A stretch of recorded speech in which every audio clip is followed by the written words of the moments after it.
Does kicking off combat in D&D ever feel a little awkward? Almost like the transition between the rest of the game and combat is a little rough. In this video, we're going to take a look at ways to improve how we initiate combat.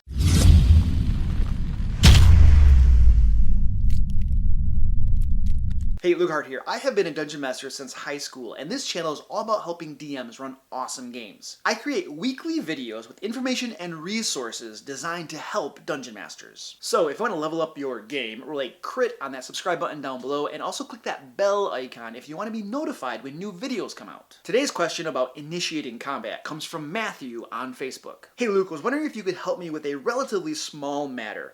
What is a good way to initiate combat? The game leading up to the fight is exciting, but when it gets down to the final moment of roll initiative, it doesn't quite feel right.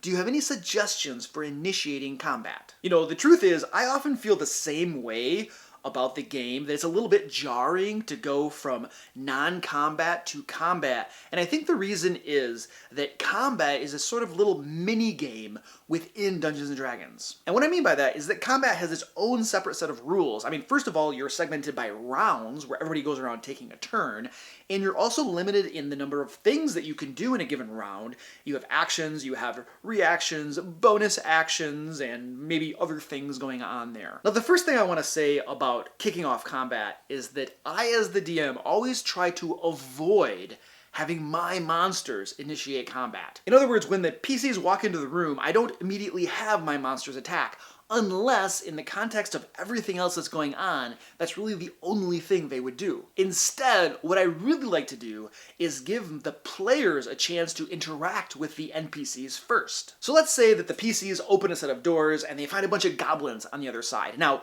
what I could do is say, the goblins draw their swords and charge to attack. But that's not really very interesting, is it? I'd much rather say, the goblins look up in surprise, see intruders, and drop their hands to their weapons. But I don't have them attack right off the bat. And what this does is present the players with an opportunity to handle that encounter in any other number of ways that doesn't involve just murdering the goblins. I mean, they could walk in there, they can talk with them, they can negotiate with them, they can threaten them, intimidate them into surrendering, make a bargain with them, actually convince the goblins to help them. I mean, there are any number of things that can happen when you don't have your NPCs attack right off the bat. And this makes your encounter 1,000 times more interesting than just another combat in a whole string of combats. Now, you and I both know that chances are good that a fight is going to come out of it anyway, but I like to allow my players to make that decision, whether they're going to fight or negotiate or intimidate or make a deal or whatever. Because here's the thing, some of the best moments in my games over the years have come as a result of me not having the monsters attack first. This one time I had trolls under a bridge who then charged a toll to the PCs in order to cross it. And then through some clever negotiating and talking and swindling and probably some very good die rolls, they actually ended up talking the trolls into giving them an even bigger toll. And I don't remember all the details behind it. I just remember that it turned out to be an amazing moment in the game.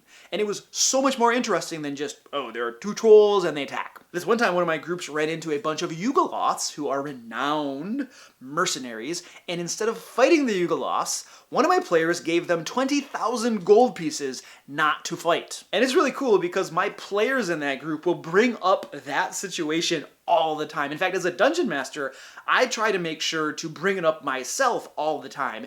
It just so happens that from time to time during the game, when somebody asks for a certain quantity of money, that quantity of money often ends up being 20,000 gold pieces.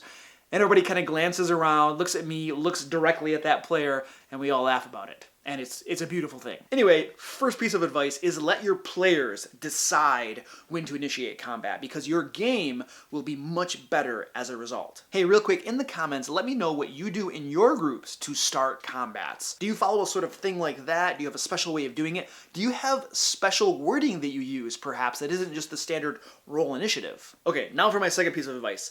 You need to simply embrace the fact that combat is a separate mini-game to Dungeons & Dragons. Now, I get that the transition is a little bit awkward, and I'm not sure that there's really a good way to overcome that, though if somebody does know a way, let me know down in the comments, because I'm totally ears. Because I feel the same way, honestly, when I kick off combat in my games. I mean, what I try to do basically is not very complicated. I just announce dramatically, roll initiative. And I do some like hand gestures and stuff like that. I don't know if that ultimately helps or not, but that's what I do. I just sort of embrace the fact that we're entering this little mini game now, so let's just all roll with it.